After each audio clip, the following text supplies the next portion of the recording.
English show with the world's #1 English teacher, A.J. Hogue, where A.J.'s more than 40 million students worldwide finally learn English once and for all, without the boring textbooks, classrooms, and grammar drills.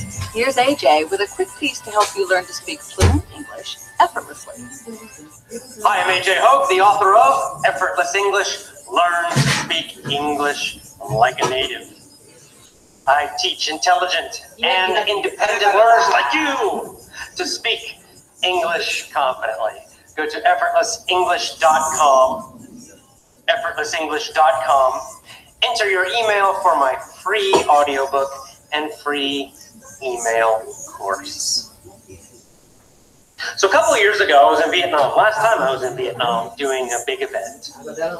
And another big event, I can't remember how many people, maybe 1,000 or something in the room. On the stage, and as usual, doing my high energy, speaking, walking around the stage. I like to walk, I like to move when I'm talking, I like to have good, strong energy. And telling a story, and I wasn't paying attention. Right? I was just really focused on the audience, looking out at the audience. And wasn't looking down at my feet or the stage. And so, I've told this story before, but I'll share it again. So imagine I'm on the stage, so kind of like up on the stage like this, talking. And I just took a step and just went about like that. And I fell off the stage. And I, boom, fell off the stage and fell onto my side in the front row, laying down on my side. And everybody, like in the whole audience, at the same time, there was kind of a, this kind of sound, right? Everybody's like, oh, kind of a shock. And I was shocked too. I was a little surprised too. Like, whoa, what happened? Boom, fell off the stage, and the stage was probably, at least a meter high. So I'm laying there. There's like this girl sitting there in the front row, looking down at me, like, what the heck happened? So I just kind of looked at her, smiled, and I just kept talking. I just laid there for about a minute, 60 seconds, and just continued talking like nothing happened. And then just slowly stood up and walked into the audience, talked to them, and then walked back out on the stage and kept going. So that's my little story. Embarrassing, if you think about it. A little bit embarrassing. But what's interesting is afterwards, right? So the question is this: what did I focus on afterwards as a public speaker? Because after a speech, I'll review. Every time I do a speech or an event or any kind of presentation, afterwards, of course, sometimes the next day, sometimes that evening, I'll go back and I'll, in my mind, from the beginning to the end, and I'll review it, and I'll kind of write down what were the good points, what were the bad points, I'll think it through, how to improve, all that. And so, of course, afterwards, that was one of the things I remembered.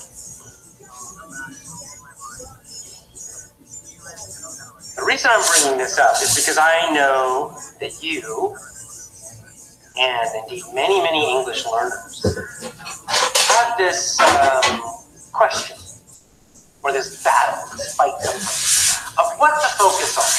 For English, for anything, should you focus mostly on your strengths, what you're good at, what goes well, what you're doing right, how you're succeeding, even your small successes?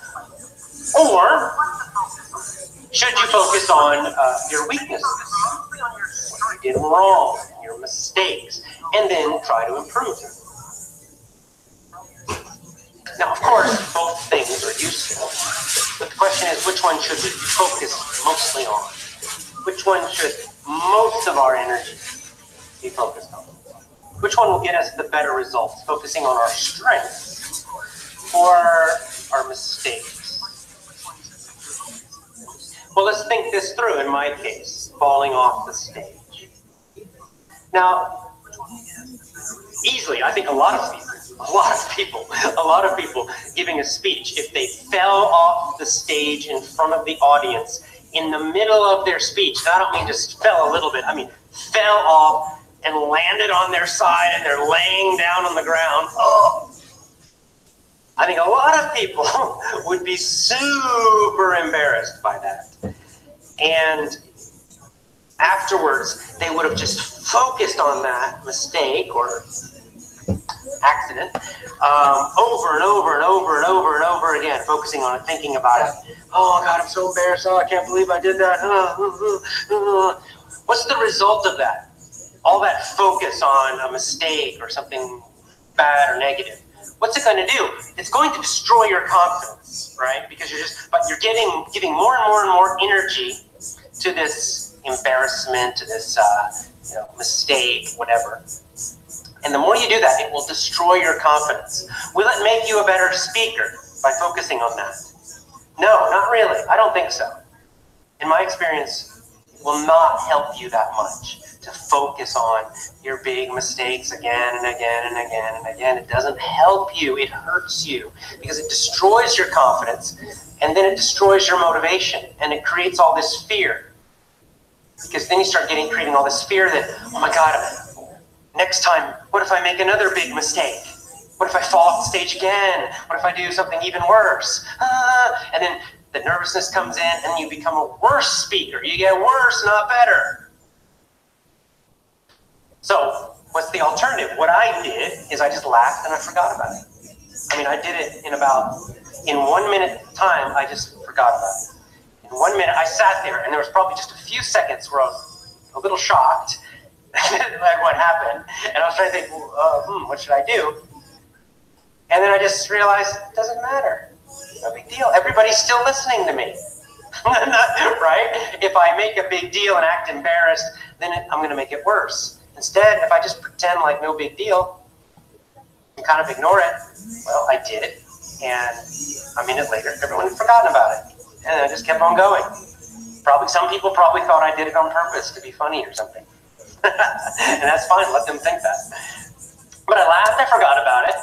Now, and then the next day, I just kind of thought very quickly when I'm reviewing my speech, oh yeah, I fell off the stage. So I just, quick learning point to myself, hey, focus, watch where you're stepping. Be careful about getting too close to the front edge of the stage. Stay back a little bit. So I learned a little small lesson, and then boom, pushed it away, forgot about it. I don't think about it constantly. When I'm going to give a speech, I don't worry, oh my God, will I fall off the stage again? I don't know. Instead, I continued reviewing that speech, and I found lots of stuff that went very well. And in fact, when I think back to it, I think actually it's a strength, because I think I handled that potentially very embarrassing situation. I feel like actually I handled it very well. I decided to focus on the positive part. Okay, the negative is maybe I fell off the stage, but the positive part is that I handled it very calmly and with a lot of confidence. And because of that, the presentation just kept on going. Nothing happened. It was great. So this is the power of focusing on your strengths, focusing on your improvements, on what went right. And you need to do this too, because on Twitter, people communicate with me on Twitter a lot. My Twitter is AJ Hogue. It's my name, AJ-H-O-G-E. And a lot of the questions, a lot of the comments I get on Twitter from learners like you are about fears and worries and mistakes. Oh, I always make this mistake. I always say and a lot. I don't sound confident.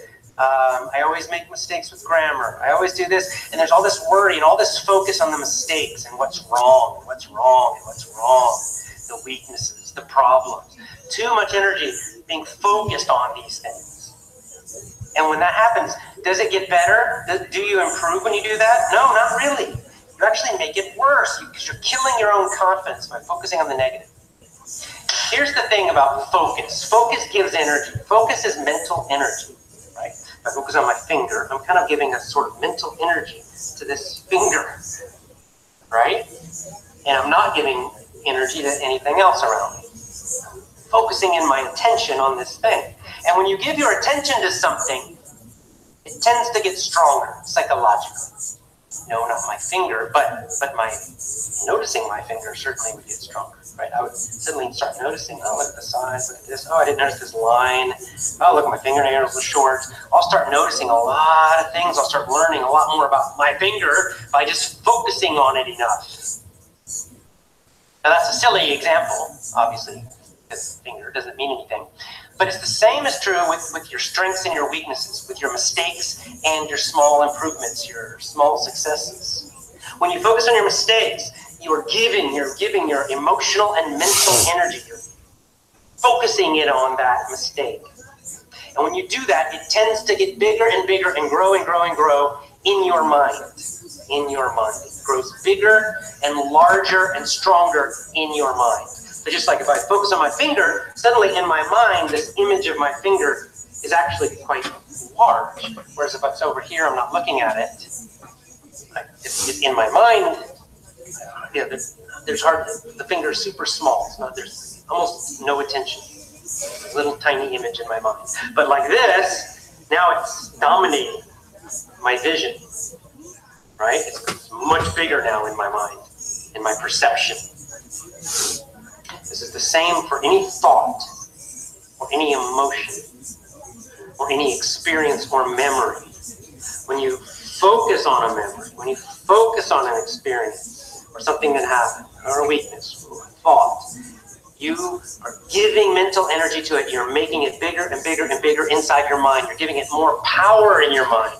It will start to control you more and influence you more and more and more and more. So you have to ask yourself, what kind of influence do you want in your own mind?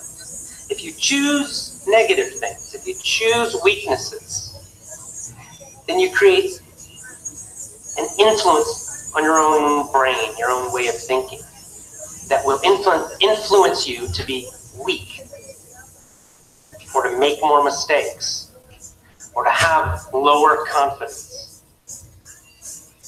And the opposite is also true. That's the good news. When you focus on something positive, a small success, something you learned, something you did well, a strength that you have, and when you focus your energy on it, you think about it again and again and again, it gets bigger in your mind and it starts to influence you in a very strong, powerful, positive way. Now you start thinking, yeah, I'm pretty good. Yeah, I'm learning. Yes, I'm improving. And it makes you more adventurous. It makes you more strong. It makes you want to go out and try again, and to do more, and to learn more.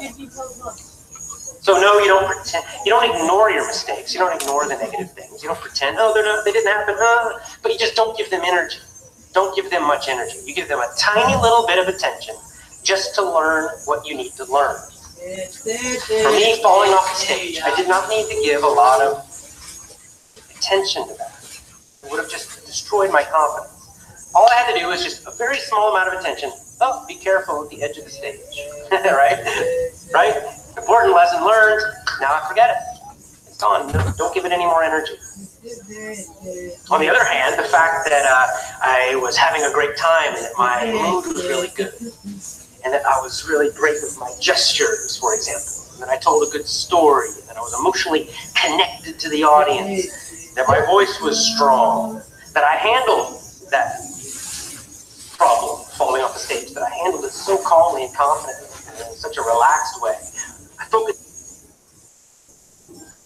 on that, and then I start feeling strong. Oh yeah, I'm a good speaker. Oh yeah, I'm good at this. Oh, I like doing this. Oh yeah. And so I'll learn what I need to learn, but it makes me stronger. It makes me want to speak again. I want to go speak again. I want to speak to a bigger crowd. I want to get out there more. When you focus on your strengths and your successes, that's what happens. And it's the same with English.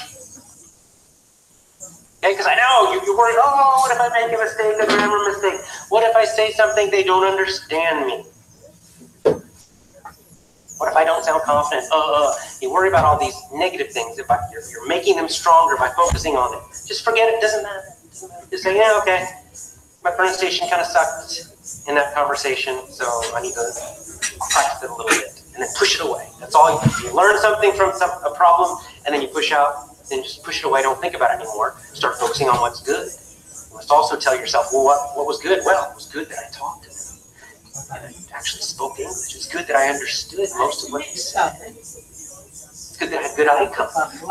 I spoke with a good loud voice. You can always find good things and you focus on them.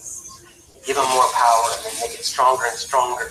And then you start improving more and more and more and more. It's the same with anything. So I know you want to be fluent and you want to feel confident. You have to remember there's the skill, the basic skill of speaking English, right? Just doing it well. There's also the emotion that you want. You want both. I know you want both because I've been doing this for 21 years, so I know you want both. I know if you're fluent but you have no confidence, your English is still not good because you'll be afraid to use it. And you'll feel bad every time you try to speak English. That's no good. You gotta have the confidence too. You gotta feel relaxed and strong and confident when speaking English. And of course, have the skill as well. You need both, but everybody knows you need the skill. But a lot of people forget that the emotional part is also extremely important. And the emotional part will help with the skill. When you're more confident, when you focus more on the positive things and the good things and your successes and your strengths, you will improve faster, much faster. You will perform better, even right now. Just as I did as a public speaker, right? If I had focused on that in the middle of that speech, after I fell down, if I just kept thinking about it, oh my God, that was so embarrassing, I would have gotten distracted. My energy would have dropped, my confidence would have dropped. The rest of the speech, the rest of the presentation would have been worse. My performance, my skill would have gone down, down, down. Instead, by just pushing it away, staying focused on the positive, the good things, instead my skill went up, up, up, and the presentation was a big success. So when we talk about this stuff, absolutely, focusing on strengths, not weaknesses, is the way to succeed. You gotta be nice to yourself, okay? You gotta just relax and let yourself make mistakes and be bad sometimes. You're gonna be bad at English sometimes. I'm bad at English sometimes, okay? I don't know why, I'm tired, something, I can't get the words out. Pronounce something bad. I can't think of that word. What's that word? And I can't remember it. It happens, it happens to everybody, yeah, native speakers, English teachers, everybody. It's gonna happen, just forget about it, push it aside, focus on what's going well. And this is just true for your whole life, by the way, not only English. You'll just be a happier person, and you'll be more effective, and you'll learn faster, you'll improve faster. Everything will be better by focusing more on your strengths.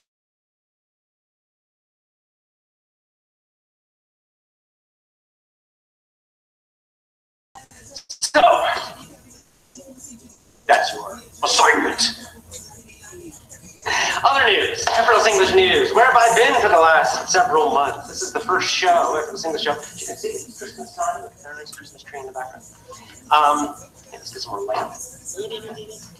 All right. You see it?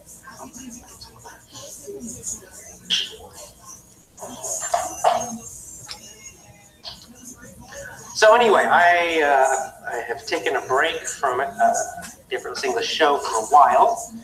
Simply, as I said today, I did a live Facebook and live Facebook video. My Facebook, by the way, is just Effortless English. Facebook.com/Effortless English altogether.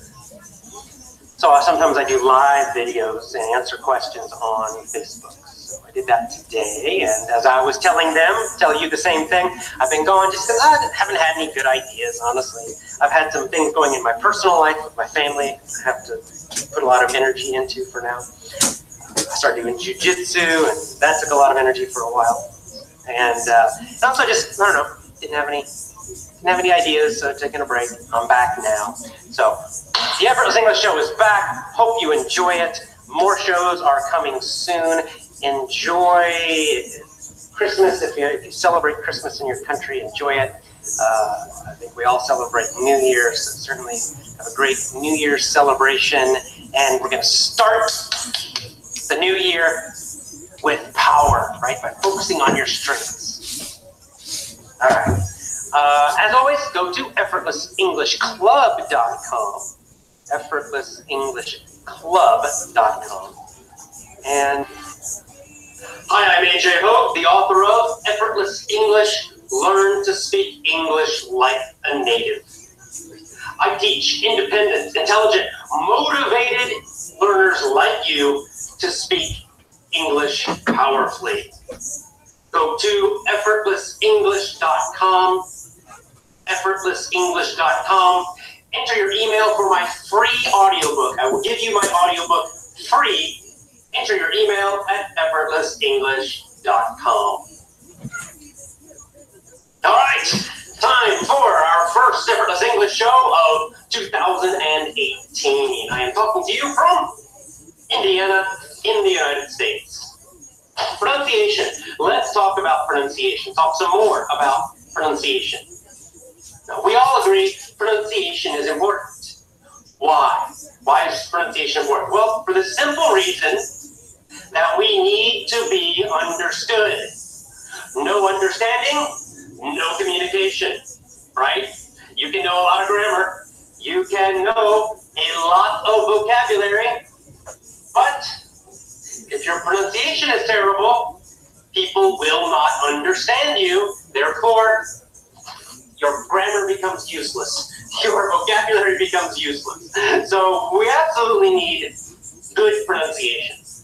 Not necessarily perfect pronunciation, but good, right? Clear pronunciation. And that's why you want to speak English with a standard, clear accent. Why? So, for example, a standard, clear North American accent. Why is that important? Well, because these standard accents, the standard pronunciation, is the most understood everywhere in the world. The most easily understood because it's the most common. So if you're living in England, you want to speak with a clear North American accent or a clear standard British accent. Because both of those accents are very easy for most English speakers to understand, and certainly very, very easy for most native speakers to understand. And those are really the two most common. Yes, Australia has a standard accent, of course, and other places that speak English, but in the internet and media, mostly what we see are either the North American accent, the standard North American accent, or the standard British accent. North American accent is probably the most common, simply because the United States is much bigger and has a much larger economy, more media, etc. British accent would be second. So, if you can speak with one of those accents clearly, then everybody will understand. That's why it's important. Well, the next thing is, what's the problem? Why do people have trouble with pronunciation? I mean, that's a good question, right? I mean, we should think about the problem first. Think like a doctor. First, we have to diagnose, right? We have to decide what the illness is. What is the disease? We know the disease is bad pronunciation. Well, what causes that disease, right? But think about it. Why? Why do so many English learners around the world have terrible pronunciation? Maybe you have terrible pronunciation. So why is that? Well, I think the number one reason is that most students learn English in school. And we have to be honest, most English teachers in schools have bad pronunciation. I'm talking about not in the United States, not in Britain, but in other countries where English is not the main spoken language. Most English teachers have really bad pronunciation. I have seen this myself. I've seen it in Thailand, I've seen it in Japan, I've seen it in Korea. And I've heard from my students in many other countries who say the exact same thing. For example, students in Vietnam who complain that their English teachers in their schools have terrible pronunciation. So it makes sense. The students are hearing terrible pronunciation as they learn the beginning of the language. They're hearing their Japanese English teachers or Chinese English teachers or whatever. It's every country in the world, really. They're hearing their teachers speak very badly. And then they hear this pronunciation, and that's what they learn. They learn that same terrible pronunciation. They just don't hear the standard accents enough as they learn. So this is the main problem. Now, I'm not attacking those teachers. Some of those teachers really want to help. But really, those teachers should work on their pronunciation. And this is one reason that having native speakers as teachers or as coaches, even just online like me, is so important because it gives you that clear pronunciation. You get to hear how to pronounce things correctly and clearly so that people will understand you when you speak English. Very important. And it's the same, by the way, if I'm learning Spanish, well, I want to hear native Spanish speakers, right? When I learned the beginnings of Spanish in high school, for example, in high school, my Spanish teacher had a terrible accent. She had a Southern United States accent. So she spoke Spanish with a weird gringo Southern accent. So I heard all kinds of terrible Spanish pronunciation. And only later did I improve my pronunciation somewhat by listening to native speakers, mostly from Spain. All right, let's go. Let's go forward. One more point about the problem. A second problem in schools and English classes around the world is that in many classes, probably most, they don't teach pronunciation at all. So number one, you have teachers that are speaking badly. But also, even with native speakers sometimes, for example, in conversation schools in different countries, you might have someone from the United States teaching or Canada or wherever. But often, I say usually, even the native speakers don't specifically teach you pronunciation. In most schools, in most classes, you don't study pronunciation. You don't practice it in a disciplined way, in an organized way, right? Mostly they're teaching grammar and somewhat vocabulary. But that's it. So this is another problem because truth is pronunciation needs training. You can improve your pronunciation through simply listening kind of in a indirect way. But to really have good, clear pronunciation, you actually need to have some focused, organized pronunciation training. And again, most schools simply don't do that. So, there's our problem. Okay, we see the clear problem, so what's the solution, right? Well, how do you do it? How do you teach yourself, train yourself, because you're an independent learner now. So, you don't need to worry about the schools. You don't need to constantly think about all the problems with the schools. You are the boss now. You're the boss of your own learning. And that's good news. And even better news, you can train yourself to be understood every time you speak English, to have great, clear pronunciation.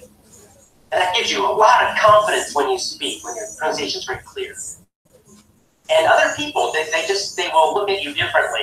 When you have good, clear pronunciation, people think that you're advanced. Even if your vocabulary and grammar is not so advanced, you still feel more advanced to them. That's good. Okay, the question is, how do we do it? How do we do it? So we have to think about this. Pronunciation is a little different than vocabulary and grammar, and even just fluency. Because pronunciation is very much a physical skill. It's a physical skill, meaning good pronunciation depends on using the muscles in your mouth, your face, your throat correctly, in the right way. And these are small little muscles, and they're very tiny little movements to create the different sounds of speech.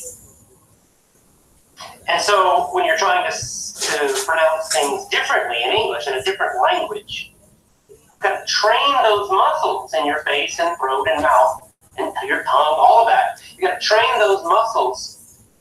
It's kind of like learning to play the piano or the guitar. You know, part of learning the guitar is you have to train your fingers to move, to make the correct notes. And you got to train them to do it faster and faster and faster until eventually you can move those fingers, both hands, very quickly and effortlessly, automatically. Then you become a good guitar player, or you can play a song very well, but it takes a lot of training, and a lot of it is just training the muscles. And of course, part of training the muscles, you're also training your brain at the same time, right? Because it's your brain that controls the muscles. So this is cool though, because what we can do is we can learn to improve our pronunciation by looking at other physical skills, like playing a musical instrument such as the guitar or the piano, or even something like martial arts, like I'm doing jiu-jitsu now. I keep talking about jiu-jitsu because I'm excited about it.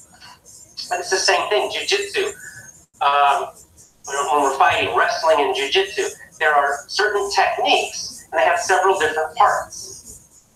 And I have to, first I have to just learn how to do it. I have to learn it slowly so I can see each part. First grab here, then do this, move. All these new ways to move my body, and there's a step-by-step process. But that's not enough, because just knowing it's not enough, because in jiu-jitsu, the fighting is very fast, so there's no time to slowly think about every step. So the next thing, I have to practice those techniques, each step, again and again and again. And I have to make sure each time I practice, I do it perfectly, do it correctly, and I have to do it in the correct order. And at first, in the beginning, that practice is very slow, so I can focus on doing it correctly. So I'll do this, do this, do this, this, again and again. I just repeat it again, repeat it again. I also watch videos of like really good jiu-jitsu fighters. I watch and see how they do it. That's another part of learning. Watch how they do it, and then copy them, and then one step by step by step, first slowly. And then, of course, what do I need to do? I have to get speed, right? In a real fight, it's very fast. So I need to do it correctly. That's part one, but I also need to do it very, very quickly. So gradually, I try to practice those techniques and go faster, and go a little faster, and go a little faster. And sometimes I'll go really fast, but then I'll make mistakes, right? If I go too fast, it's too fast for me, and so I'll forget something, or I'll do something incorrectly. And then I have to back up and do some more slow practice. And so it's constantly pushing myself to go a little faster, dropping back to go slowly, do it correctly, go forward again, watch some videos so I can, remember all the steps and how to do it really well. And this is the process. And then little by little, I'll get the technique until it becomes automatic. And it can take quite a long time. It's the same with learning a song on the guitar, right? First, you're gonna, there's a great method called the Suzuki method, and what they do is they break the song into little pieces, and you practice little small pieces slowly at first. You do like a little piece in the middle, a little piece at the end, the beginning. You just mix them all up. You practice all these little pieces of the song, first slowly, then gradually faster, faster, faster. Tiny little pieces. Then you put these small pieces together and make slightly longer ones, and then slightly bigger ones, until you can do the whole song. Slowly at first, and then gradually pushing yourself to go faster, faster, faster. You might also listen to this recording of the song, so you can kind of understand the feeling and the timing of the song. And this is the same kind of process. See where I'm going with this, right? Same thing for pronunciation. You need deliberate, focused, organized training for pronunciation, to train those muscles to work in the correct way. It's the same thing. Pronunciation, you can do video. Like in my pronunciation course, there's always a video at the beginning because I show you, you can see how I am moving my mouth. That's important.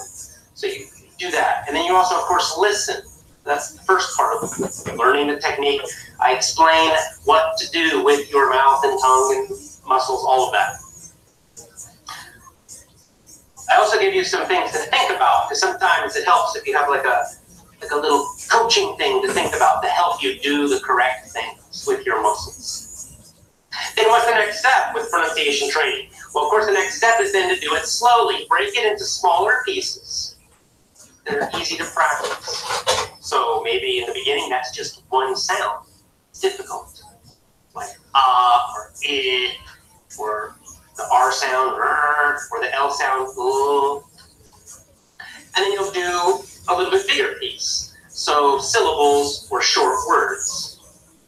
Put, hit, run, laugh, whatever, right? And you'll practice those. And you'll practice them slowly at first, doing them exactly right.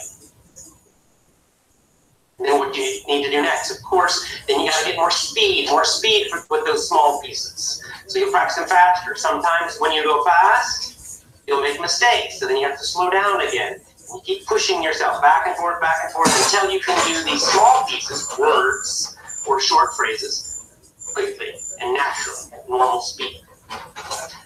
Then what's next? Well, just like a song, you got to then put it together for something very long. So full sentences, full paragraphs, even a full page of English, and do that first slowly, training yourself to pronounce correctly everything, and then faster, a little faster, fast, then drop down to slow again, fast to push yourself, slow to do everything carefully, fast to push yourself, slow to do everything carefully, back and forth, until finally it becomes automatic and normal conversational speed.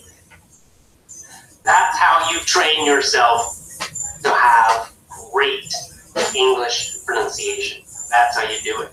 It's a very disciplined method. It's like music or even like learning a sports skill. So you need this for pronunciation. Okay? Now, it needs to be organized, it needs to be disciplined, and you need to do it each and every day. 15 minutes a day is enough for a while. Just that. 15, 20 minutes a day. When you're more advanced, maybe you can do longer. But while you're at intermediate level, I think 15, 20 minutes a day of pronunciation is fine. All right, so that's what I want you to do. I just gave you this outline of how to do something. You can do this at home yourself. You can just find any audio. You can use this show. You can use any of my other podcasts. And you can follow basically what I just said, that same basic approach. Now, in other videos, I have taught you other methods of training that I use in my pronunciation course, but this gives you just a very, very basic way to improve your pronunciation. You can do it independently at home or get my pronunciation course. And a quick note about that, I am giving a discount code, a special discount on my pronunciation course. Only to my VIP members. Only to VIP members. I will send that in the next couple of weeks. So in the next couple of weeks, next few weeks, I'm going to give all my VIP members a discount on my pronunciation course. Because I believe that VIP and the pronunciation course are really a good package, a good combination. Because VIP teaches more advanced fluency, more advanced vocabulary, while the pronunciation course helps you to be understood and to speak very clearly. So that's what you need. You need both to be advanced, to be very good. You need to speak quickly and automatically, and also clearly in a way that is understood all the time. So that's why I'm doing this together. So VIP members only. So join my VIP program. You can try it for $1. Join my VIP program, and then I will send you an email as a VIP member with a code, give you a special discount on my pronunciation course. And you can join my VIP program now at effortlessenglishclub.com. effortlessenglishclub.com. Go to the bottom, you'll see the menu. The menu says VIP, click that. So effortlessenglishclub.com is my courses site. That's where I have all my courses available. All right, look, I hope you have a good year this year. Let's have a good year with English. Pronunciation is important, and so is fluency. You need both of them. All right, train yourself and enjoy it. This should be a fun process, right? Don't make yourself stressed about this. Make it fun. All right, I will see you on Twitter. I will see you in the next show. Again, go to effortlessenglishclub.com, join my VIP program, and I'll see you next time.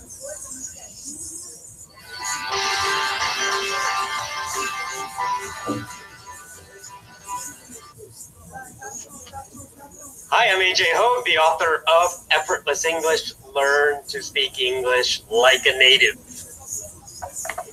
We're trying again because the audio, the sound was not working about 5 minutes ago.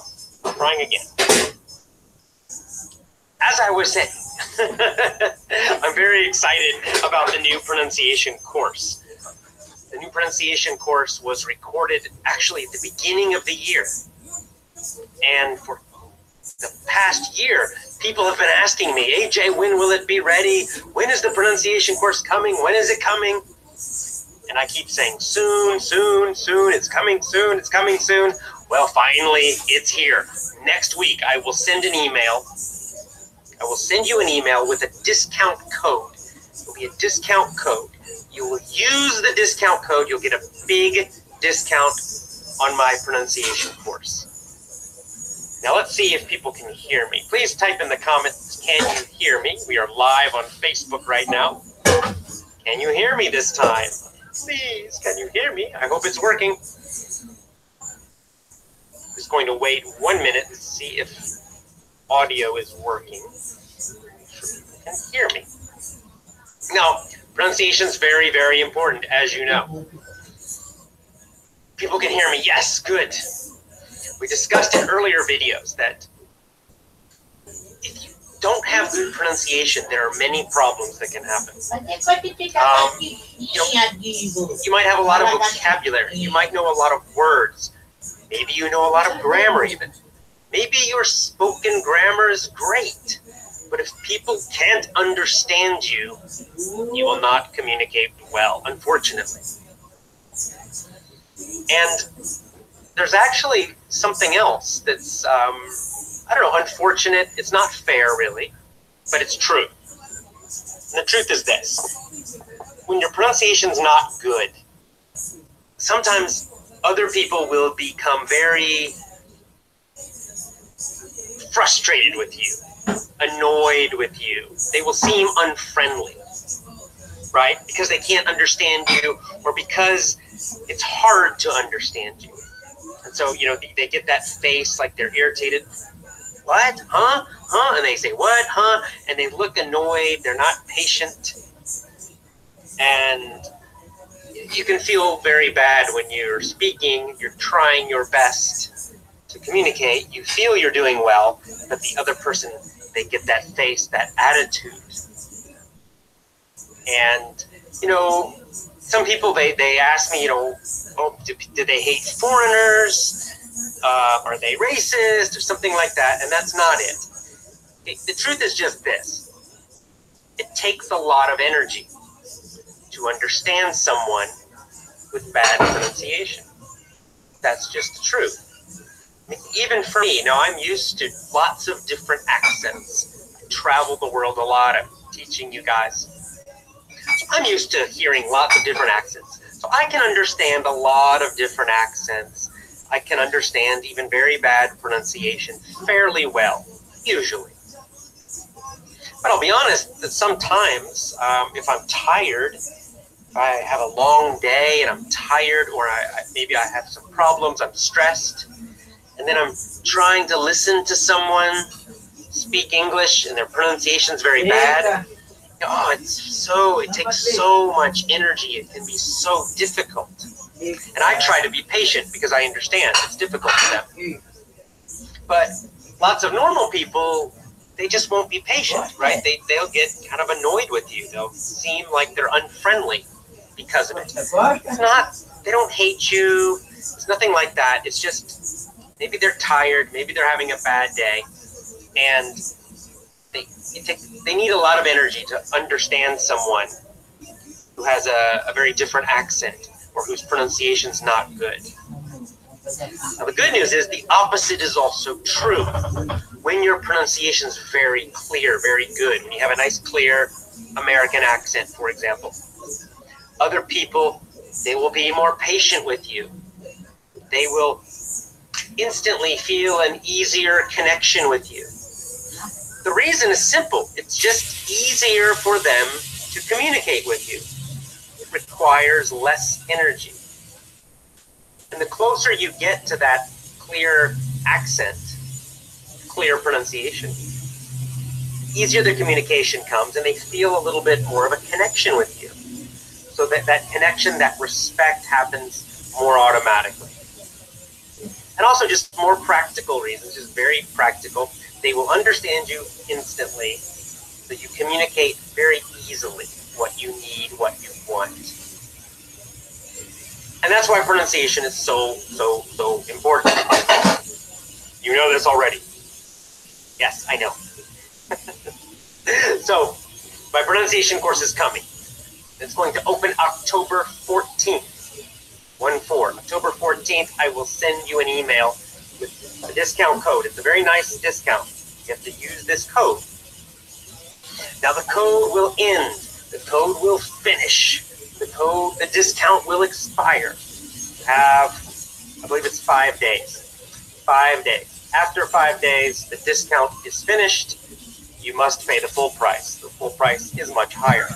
It's not a cheap course, but it's a very good course. I promise you that. Very good, very effective. So that's all I have to say about it, is just watch your email. Open your email immediately on October 14th because, as I said, the discount ends, it finishes. So don't wait too long if you want the course. When you want the course, use that discount now, because when the discount finishes, just 5 days, it's not coming back. I will not give this discount again. It's a special discount only for the beginning of the course.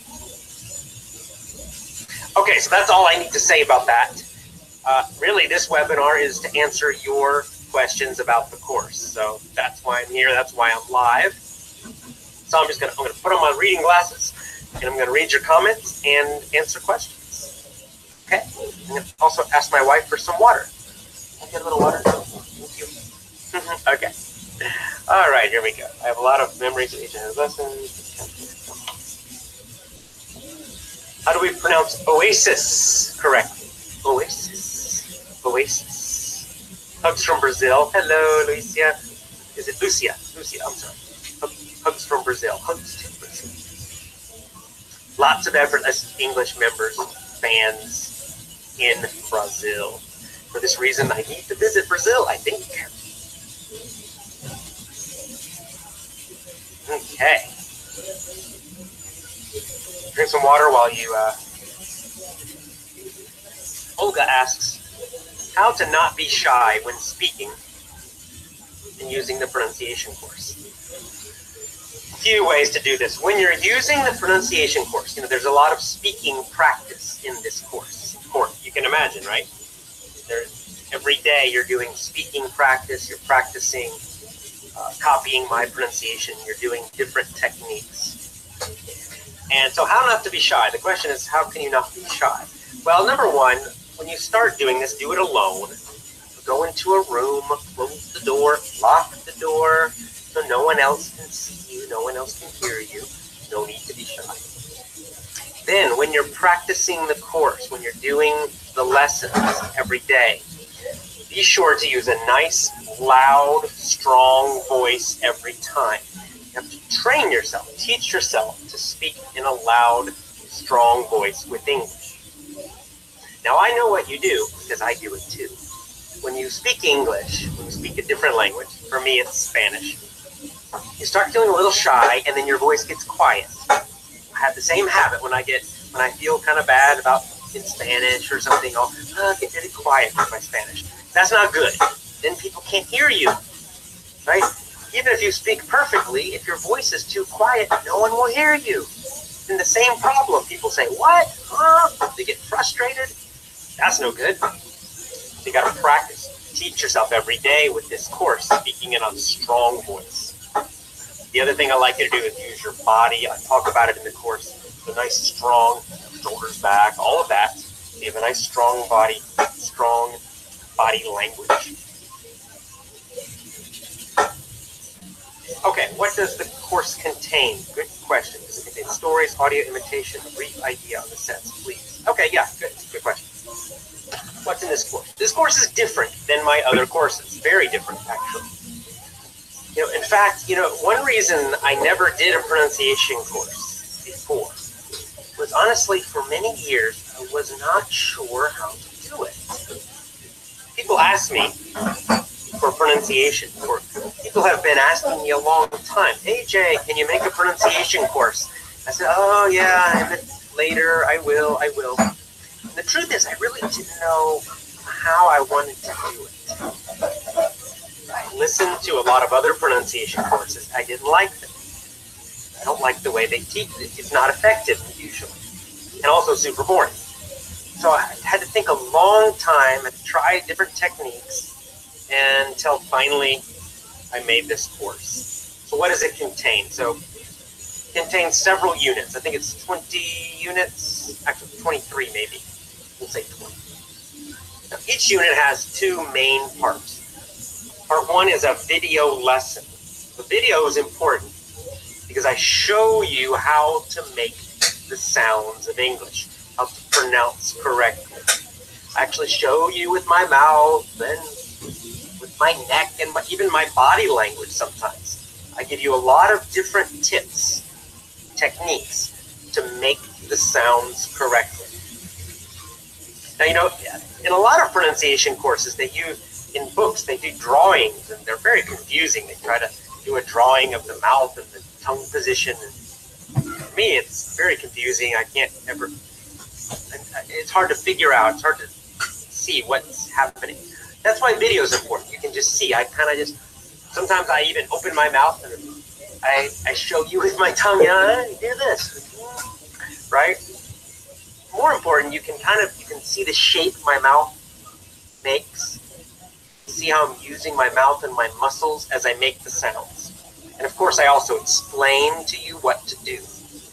I also give you some mental tricks, right? Some mental tricks for correct pronunciation. Sometimes it helps if you imagine a certain thing. You imagine you're doing something with your body. You imagine an image. All of these things can help you make the sound correctly. That's part one, the video. Every unit has a video lesson. Every unit also has a training lesson, which is audio. The training lesson, that's where you practice. So first you learn to make the sounds, and you can copy me on the video again and again until you can do it. But then every day you're going to use the training audios. This is really the key part of each unit. This is the practice part. You're going to use 5 different techniques with the training audio. 5 different things. In the earlier videos, I told you about some of them, right? The pause and imitate with exaggeration. That's one of the techniques. Another one is where you read out loud, record yourself, then compare your recording to the original audio. That'll be me. And then there's something called tracking, which I've talked about before. And then there's tracking with reading. You're going to do all of these techniques with this training audio. Each training audio has 3 speeds. So you're going to learn to do this slowly. You're going to learn to do it at a medium speed. And you're going to learn to do it fast. This is also important. Most pronunciation courses, in fact, all of them, all the pronunciation courses I found, they all train you quite slowly, right? They just, usually they're teaching you to say 1 word or 2 words. That's all. That's not normal speaking.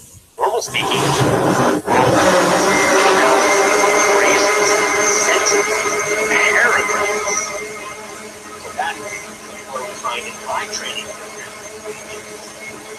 Training is not just 1 or 2 words. Whole page that you're doing every day. Slowly, then at medium speed, then at fast speed every single day. All of these different techniques. Training yourself with different techniques. You're training yourself with long sentences. You're training yourself in all different speeds, including very fast speed. This way you will learn real conversational pronunciation. Don't get that American accent when you're really speaking at normal speed. This is super important. So that's a unit, a video and a training audio with all those techniques. Then you'll go through each unit. You'll do all of them. I recommend you do all of the units. Every 5 days, you get a new unit. So each unit is 5 days long. 5 days long. So that's 100 days if you do 20 units, right? Now here's what I recommend, though. I recommend do all of the units one time. Then go back. And the units that have difficult sounds for you, do them again. See, everyone has certain sounds that are more difficult. Depends on your language.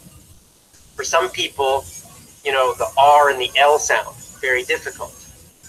For other people, that's easy, no problem. So you're going to do all of the course first, then you'll go back and you'll do the difficult units again. All right, let's click. I pay for the course over 6 months. How many lessons will I get every month? Every 5 days, you will get a new unit. Every 5 days. Okay, where's the course located? Online. All of my stuff is online. I'm going to download each of the units. I'm going to do this with independent learning. I'm not a school teacher. I'm an independent learning coach. My job is to help you, but you are always the boss of your own learning. Very important. All right, can I speak Spanish? I speak kind of survival basic Spanish. What does that mean? It means my grammar's terrible. It means I can manage to get around Spain, for example. I was in Spain for a month. I could walk around Spain. I did a nice trip there. I could get hotels and things. And I could have even basic conversations with people. But yeah, I call myself low intermediate level Spanish speaker.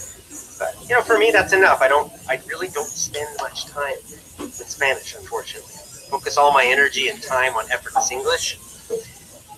So Spanish, you know, I've studied it a few months and then I quit for a long time. If I have a trip, I'll study for a month or something. So kind of a bad student. I don't really make much effort to put time into Spanish. Sorry.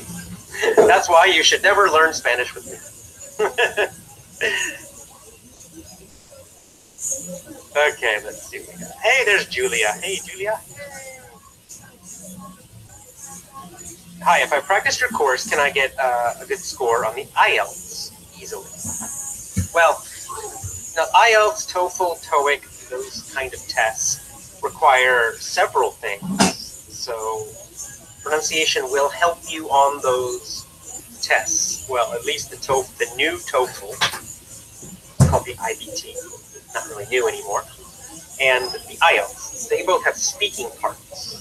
So absolutely, pronunciation course will help you a lot on the speaking sections. Now, those tests also test listening and reading and writing, and for those you need other things, of course. For your basic fluency and vocabulary, listening ability, you probably should get one of my other courses too. For reading and writing, you've got to read lots of books. So, you know, with those tests, you got to take your time. I recommend first learn to speak very well, normal, everyday conversations. Then you can go to more advanced stuff. What is the name of the course? I just call it the Effortless English Pronunciation Course. Pretty obvious name, but why not? Just keep it simple. The Effortless English Pronunciation Course. Okay.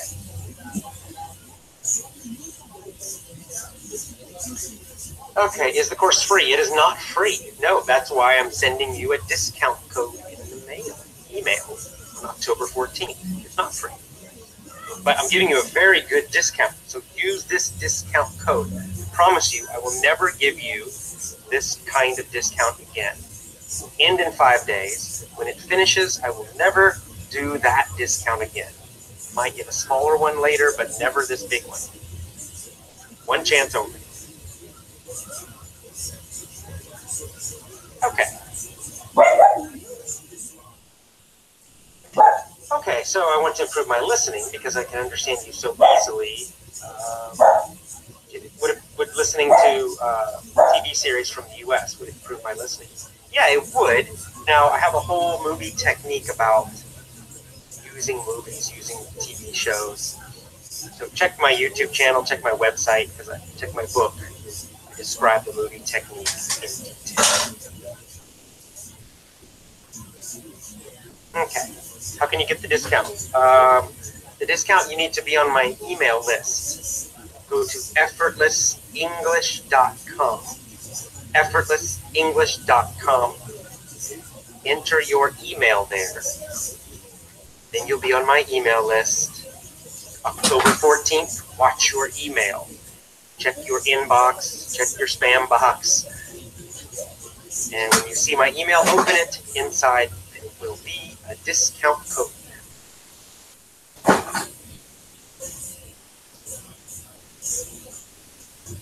My eyes look green. They're actually blue. So they must be the light.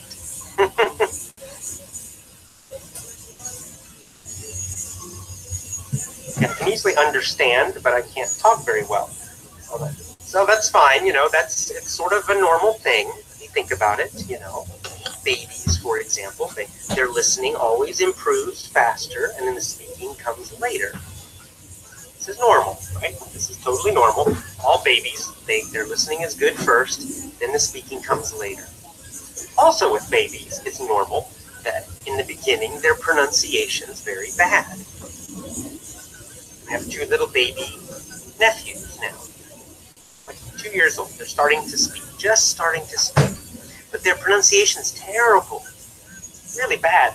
It's hard to know what they're saying. They just say like, rabbit. What is he saying? And so, sometimes moms and dads, they can understand their children, but no one else understands the children in the beginning, right? So if your pronunciation is bad, it's okay. It's normal. It's normal that your listening is better. That's fine also. But eventually, when you're ready, training your pronunciation will help. It will help you improve that accent clarity. The reason the accent is important is just so you'll be clear, you'll be clearly understood. Some people want a perfect American accent. That's fine. That does have some advantages. It'll certainly give you kind of an instant respect. People will think you are a native speaker, or they will think that you are very, very, very, very advanced if you have a great American accent. Other people, most people probably, don't need a perfect accent, but they just need a good one. They just need a clear accent, clear pronunciation, so that everybody understands them easily. You don't need to be perfect, but you do need good, clear pronunciation. That's what this course is about. Now, if you really want that perfect accent, no problem. This course will get you there. For the perfect accent, you probably will need to repeat many of the lessons again and again, several times. Do the whole course first, then go back and find those problem sounds that you have, and do those units again and again and again. Get closer and closer to that perfect accent. Stop when you want. Your decision. You can have a perfect accent, a very good accent, you can have a good accent, your choice. Okay, how can I improve my pronunciation, teacher? Well, get the course. That's my short answer. We need confidence. Yes, indeed. This is a great question. Gerardo asks, is it possible to have a perfect American accent if you are an adult? Yes. Yes. Yes, it's possible. Yes, it's possible. Absolutely yes. This is a very negative belief that schools teach. Schools teach that if you're an adult, you cannot have good pronunciation. You can't have perfect pronunciation. They say only children can do that. That's not true. Absolutely, it's not true. How do we know it's not true? Well, because there are people who get a perfect accent as adults. There's this guy, I listened to him a long time ago. Can't find him now, I don't know where he is, but this Chinese guy, Jerry Dai, I believe is his name. He came over from China, Hong Kong, I think. Came to Canada. He was an adult, I don't know, 23, 24. He was an adult. And really terrible accent, really strong Chinese accent, terrible pronunciation. He decided he would get perfect American accent, North American. Really, we should say North American accent because the Canadian and the USA accents are basically the same accent. The standard Canadian accent and the standard American accent, basically the same. It's the North American accent. So he decided he would get a standard North American accent. And through a lot of effort, every day, he trained himself, and he did it. When I listened to him on video giving a speech to a group of people, he sounded like a native speaker. He sounded like he was born in Canada or born in America. So yes, it's possible. Absolutely yes. Now, I will say this, it's harder for adults. It's harder for adults, and it's more psychology driven. Children are just more open, they're more relaxed. But adults think we have this identity. Adults are afraid to sound strange. They're afraid to exaggerate their pronunciation. Children, they're fearless. That's why they learn pronunciation so much more easily. I want to learn English on Thai. Okay, well, coming fast. Question 2. Where am I? I am currently, right now, in Osaka, Japan. Love your standard mid-American accent. Yes, let's talk about accents. Because I recently had someone on Twitter tell me, oh, accent's not important because in America there are many different accents. That's true. In England, there are many different accents. That's true. You could say in Britain, the UK.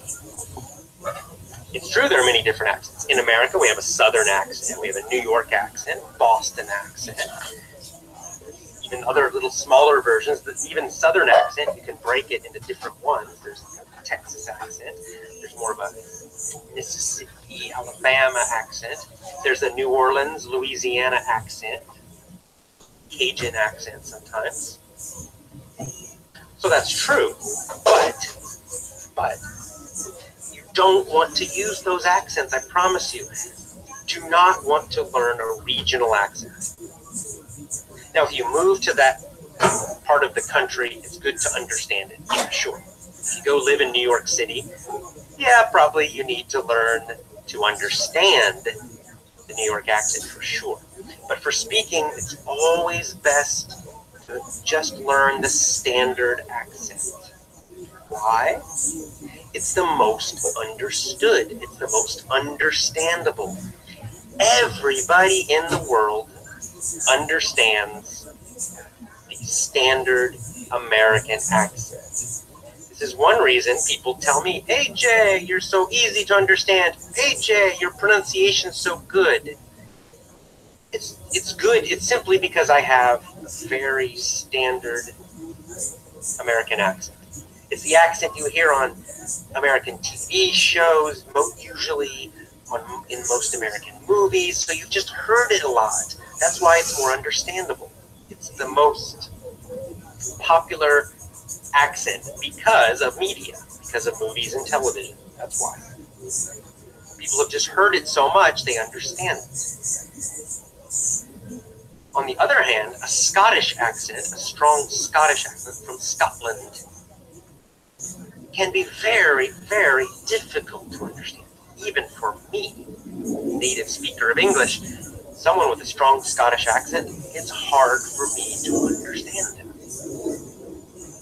Why? Because I never hear it. I never hear it. I don't live in Scotland, and I almost never watch Scottish movies, okay, or Scottish television. It's a small place. They don't make a lot of movies. They don't make a lot of TV.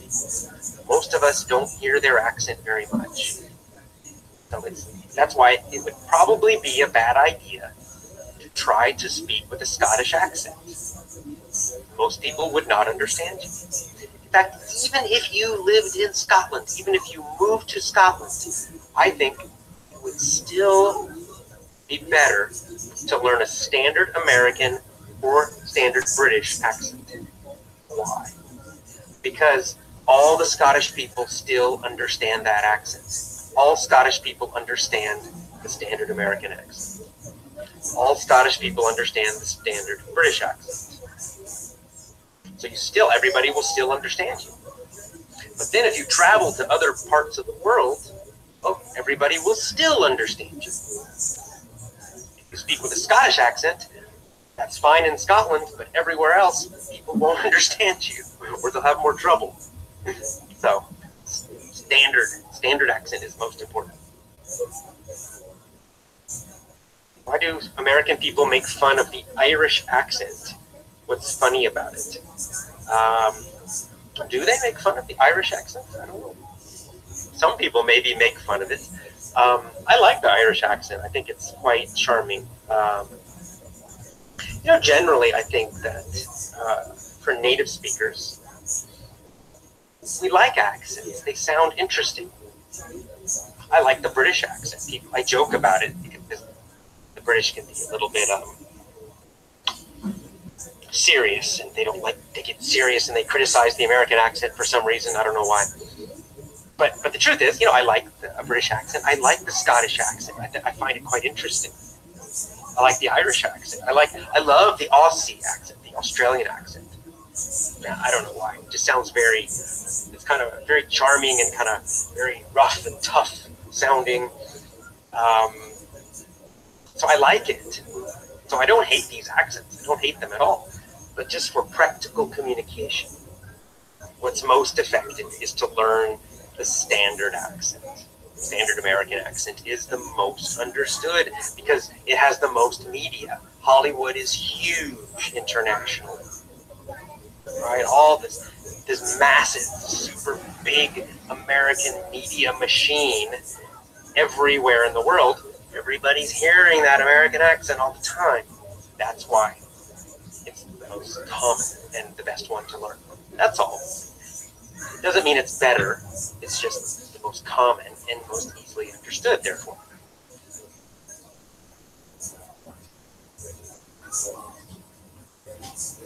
Any system for improving our pronunciation while speaking with each other?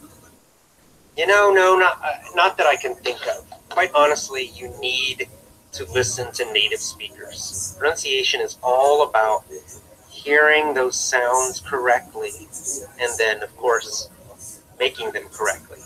So you can learn vocabulary from a non-native speaker. You can even learn spoken grammar from a non-native speaker, but pronunciation, you really should listen to native speakers. That can be just audios or videos, that's fine, but listen to native speakers for sure.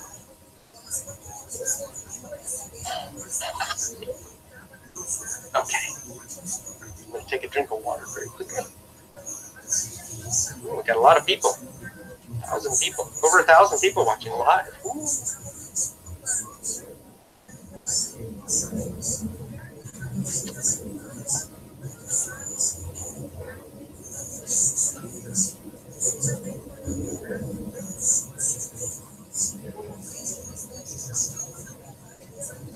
Okay. So, anyway, I'll say accents. When I recommend the standard accent, I'm not criticizing the other accents. Okay, there's nothing wrong with them.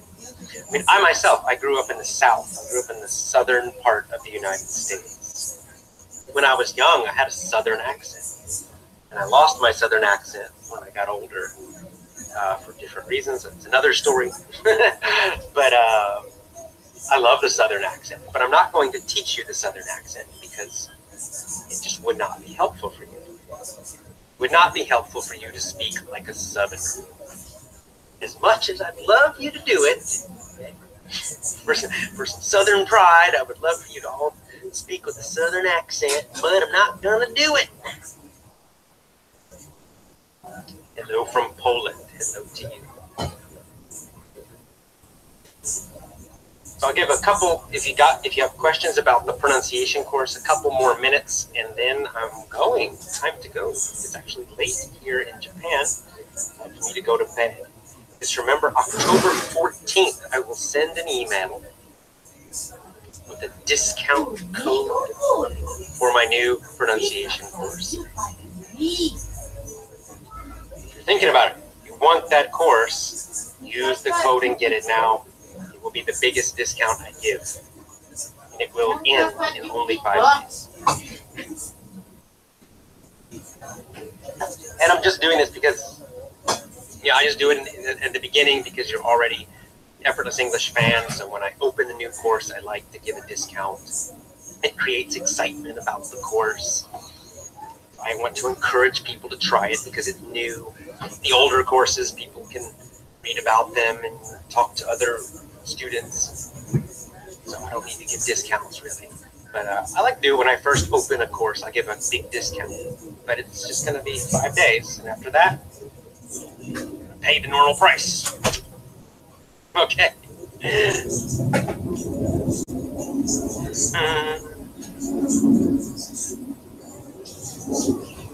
I cannot understand the most from radio. Radio is more challenging for sure. Radio is more difficult because, of course, obviously you can't see the person's mouth. You don't get the help from their face. That's why video can be more helpful or more easy to understand. It's the same reason phone conversations can be more difficult. Now, again, my movie technique that I mentioned in my book, you can use that with radio. Why not? You can do it with audio also. So you could use that same exact technique in a radio podcast. Just do a podcast. Easier. It's a recording. Then you can rewind, play it again, rewind, play it again, rewind, play it again. Try to find a podcast that has text. Transcript. Some of mine do. I just use the same technique, and that way you can train yourself. Okay, so lots of people say they have bad pronunciation when they speak. Comments here. And, that's why I made the course. The truth is I can't teach you pronunciation in 10 minutes or 1 hour. It requires training every day. I mean, with this course, you're going to be training. You're going to train yourself every single day. Now, I'm not saying it's easy because it's not going to be easy. This course is a little tough. It's a little difficult. I'm challenging you in this course. I'm pushing you a little bit. Because this is a tough skill. It's a very important skill, but you do need to train. You got to push yourself a little bit. Every day you're going to be working on your pronunciation. Some of the sounds will be difficult for you. Some of the techniques will be very difficult for you. I promise you, some of the techniques are going to be difficult. Probably will be frustrated on some days with the lessons, but just keep going. Will improve, I promise.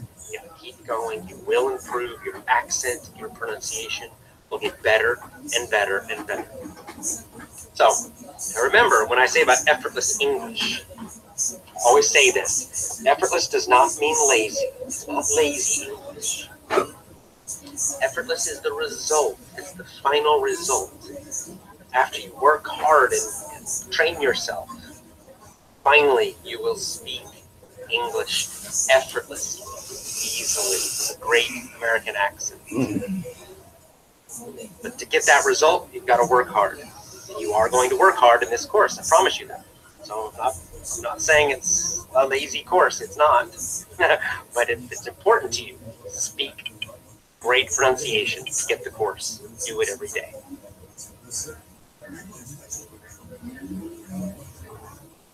I think I'm about done.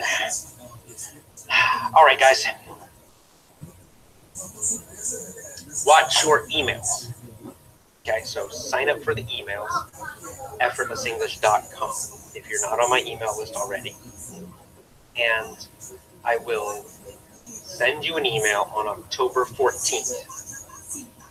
That's Japan time. So you might get it in the morning, you might get it in the afternoon, you might get it at night. I don't know what your local time is, but just October 14th, watch your email, check your inbox, even check your spam box, and look for my email. It will have the discount code. We're going to enjoy the pronunciation course together. After the course opens, after many people join, I will do a webinar, a live webinar like this, only for people in the course. And then we can talk specifically about each lesson. I can answer specific questions about the lessons if you have any questions or problems. So we'll do a course member webinar, a course member live video in a few weeks after people join and after people start the course, give you time to train and practice. Then we'll do a live webinar together, live video together. You can ask me questions about the course. I can give you some tips, some techniques to use the course more powerfully. That's all. Watch your email for the discount code October 14th.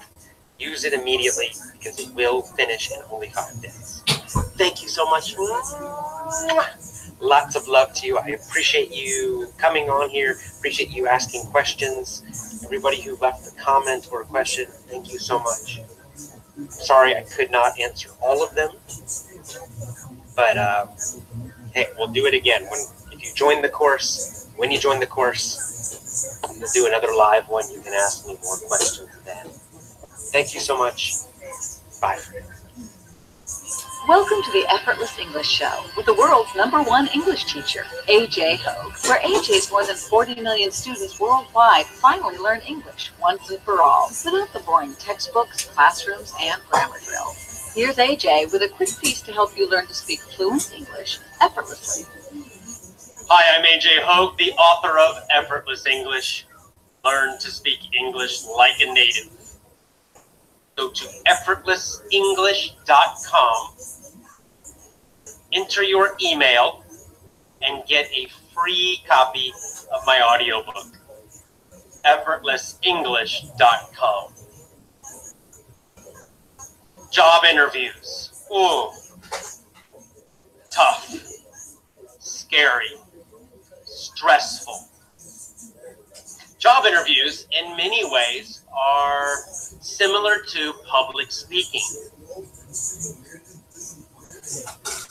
And for the same reason, because just like public speaking, job interviews create a lot of nervousness, a lot of stress.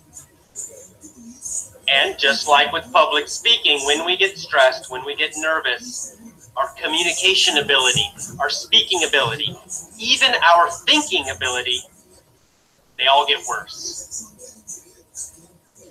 And so it's very easy to go into a job interview, feel nervous, and do a terrible job, do a terrible performance in the interview.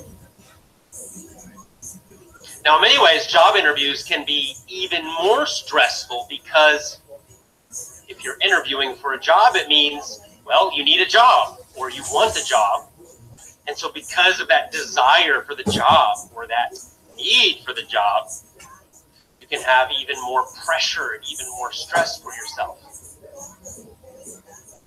Also with job interviews, there's the competition. You know you are competing against a lot of other people who want the same job. You know your answers need to be better than their answers. That can also create a lot of pressure and stress. And this could make a big difference in your life, right? There could be a dream job, a great job for you, but if you don't get it, if you fail the interview, then you get into a job you don't like, and your whole life could become kind of unhappy and miserable. If you succeed in a job interview, you can get a great job, make more money, and have a happier life. So it's very important. Job interviewing is a very important skill.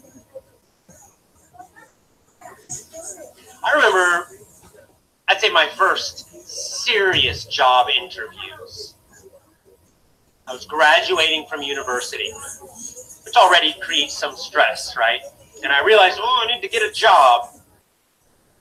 I went to the career office at my university, and they helped students, graduating students like me, get job interviews. The companies would come to our university looking for new employees, especially young employees from college. And you could sign up to interview with different companies. Most of these companies were big companies, you know, IBM, AT&T, large multinational companies. And so I thought, well, you know, I need a job. I want to make decent money. And so I signed up for a lot of interviews. And during a couple of weeks, I had several interviews. I prepared for the interviews. I read some books about job interviewing and answering questions. And I knew that you had to give a strong, positive answer for each question.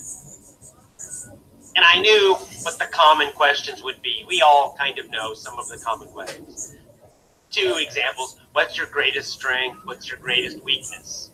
Right? We kind of expect those 2 questions. And so, you know, of course, I read that, okay, when they ask you about the weakness, that's the dangerous question, right? That you always give a weakness that's really a strength, right? So then I thought of and memorized some good answers for my job interviews. I'm ready, I know how to do this. I'm going to pass these interviews, I'm going to get a lot of job offers. And so, of course, you know, we went in, and yes, they did. They asked me, what's your greatest strength? What's your greatest weakness? And I said something like, you know, oh, my greatest weakness is that sometimes I just work too much. I work too hard, and, you know, I forget that I need to rest. I need to take a break. Sounds good, right? I thought, yeah, that's a good answer. That's a positive answer. That's a strong answer. Well, after the interviews, I waited. And I waited. And I waited. And I waited.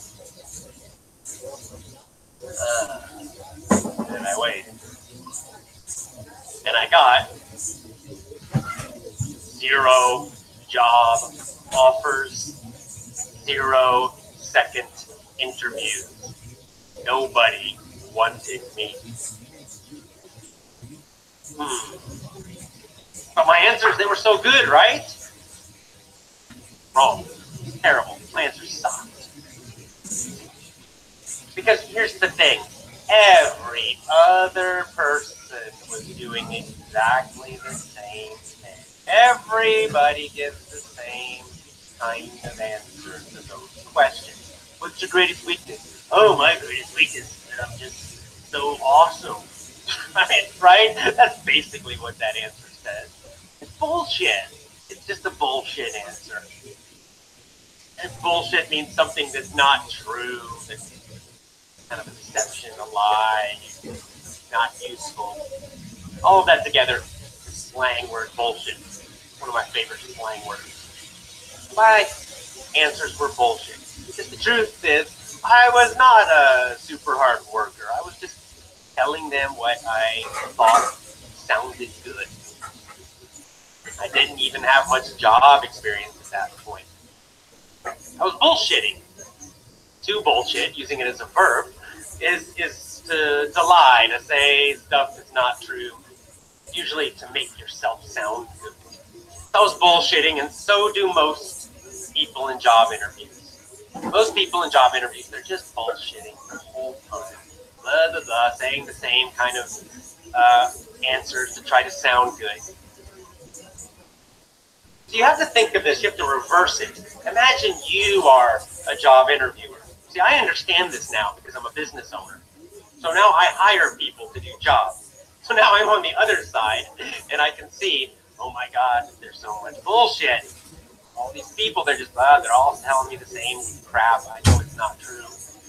Okay? So you can imagine this guy, he's interviewing, and, you know, some middle-aged guy, like my age now, and he's interviewing these kids, and all these kids are coming in saying, oh yes, you know, my greatest weakness is just I work too hard, or, you know, I just get too focused sometimes. And of course, you know what this guy's thinking? He's like, oh my God, I've heard this 1,000 times.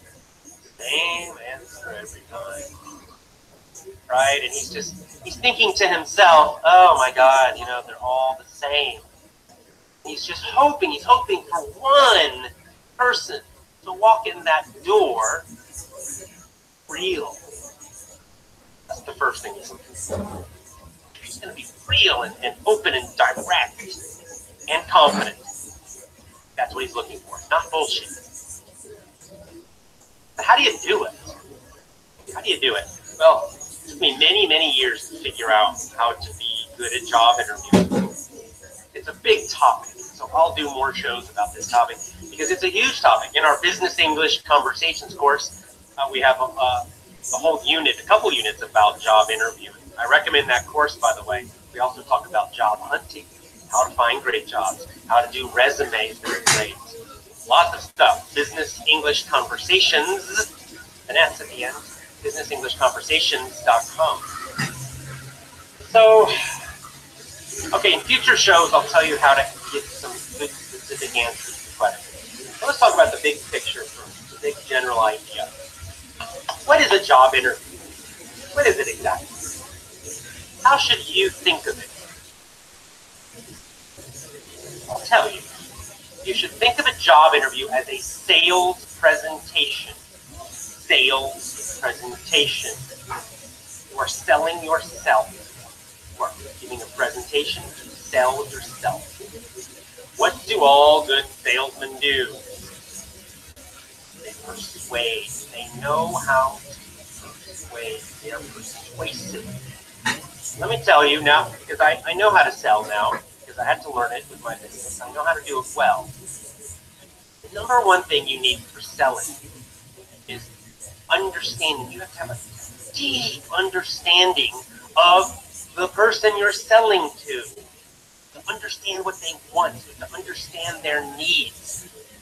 Most of all, you have to understand their problem. It's the mindset you must have when you go into a job interview. Before the interview, right? A week, 2 weeks before the interview, you need to know what is the interviewer's problem or problems. What are their biggest problems?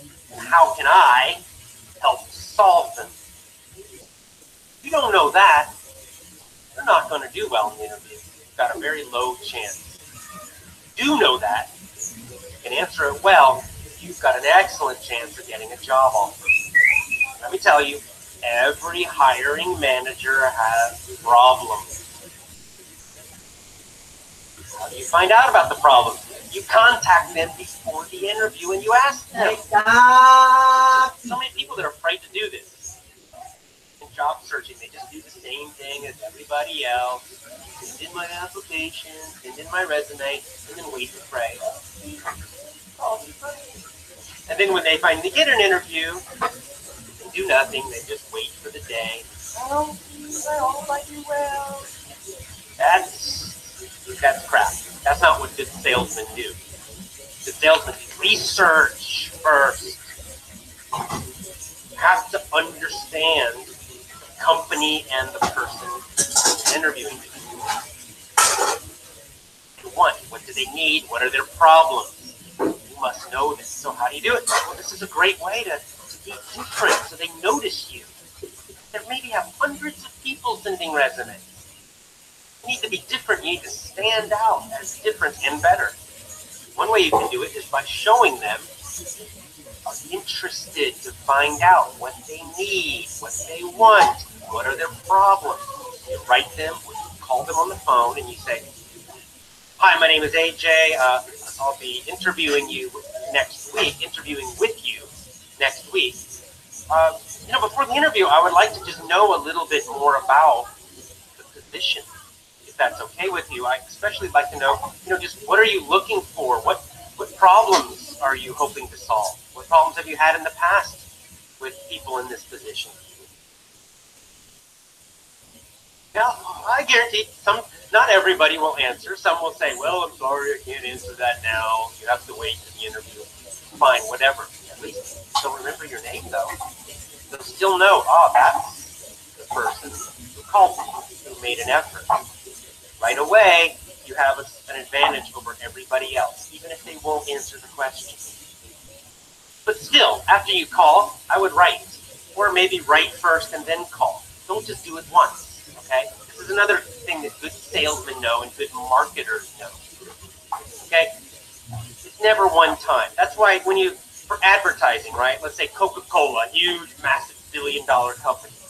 Do they only do one advertisement per year? Just one?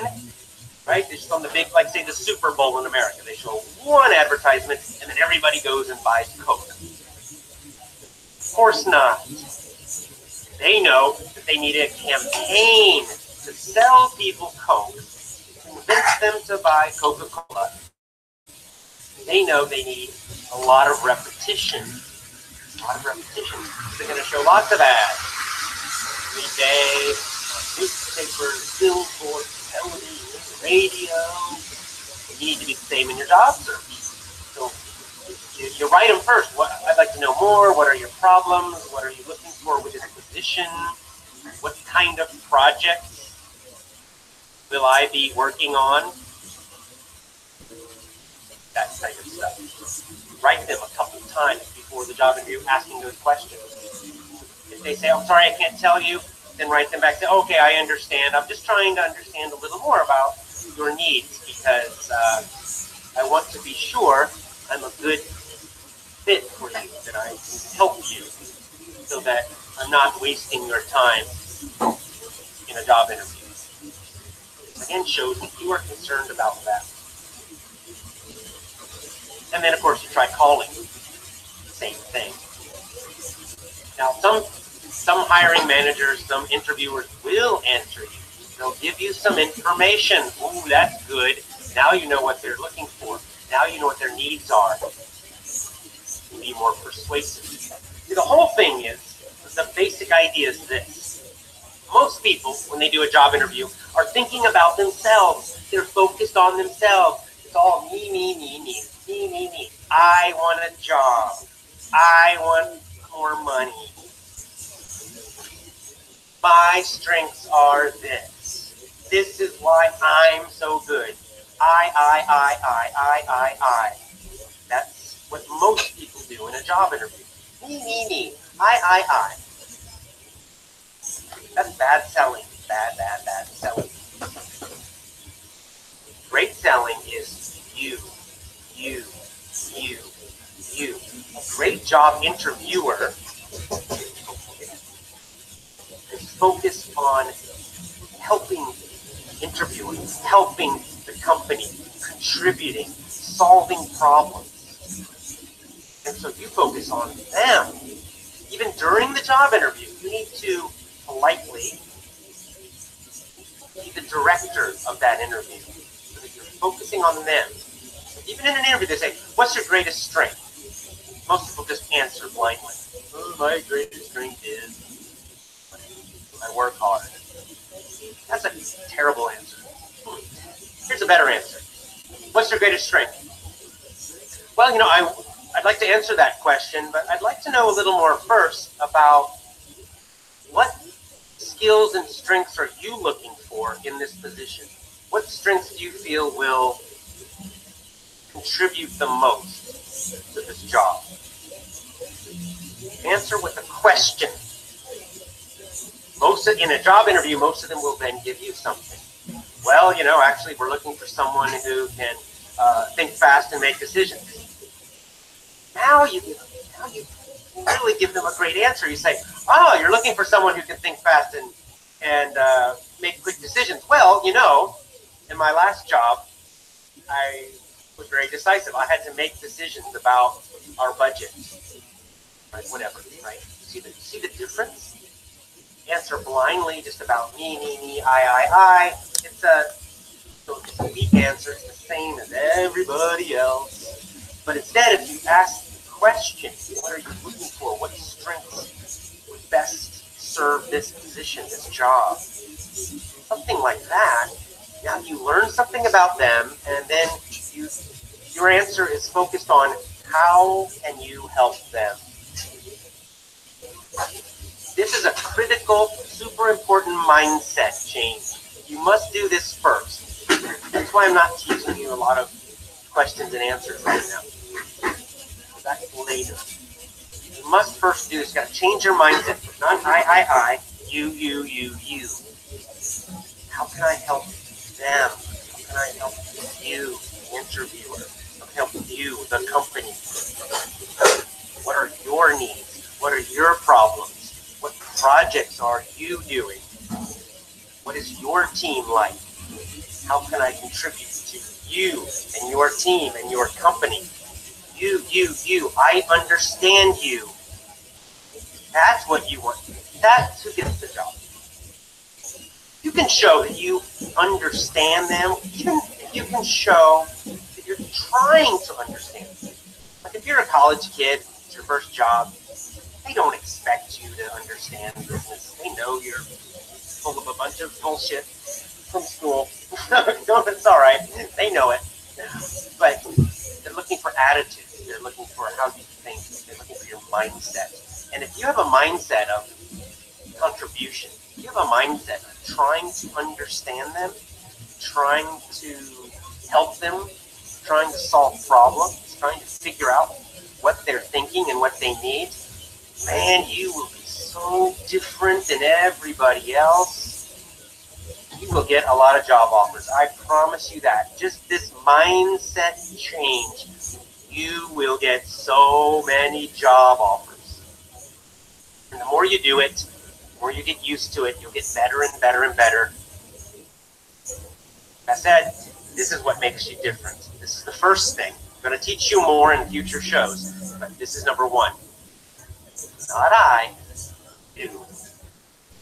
Not I, the company, the interviewer. Shift the focus to them, what they need, what they want, understanding them.